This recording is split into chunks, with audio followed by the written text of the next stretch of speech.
Saan kaya tayo makakahanap ng maaasar, di ba? Oo nga.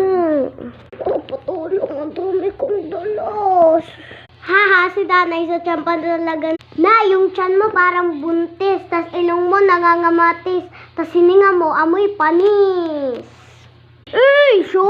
Ay, ang angas mo, pre, oh. Aba, bastos tong ano na to, ah.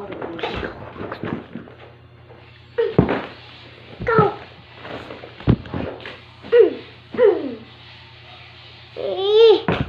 Napakaangas ko. Ikaw, nanay, nang... at parang ewan si nanay, no? Ay, talaga. Teka lang, kunin ko lang nasa likod mo. Pasko to sa'yo. Yan.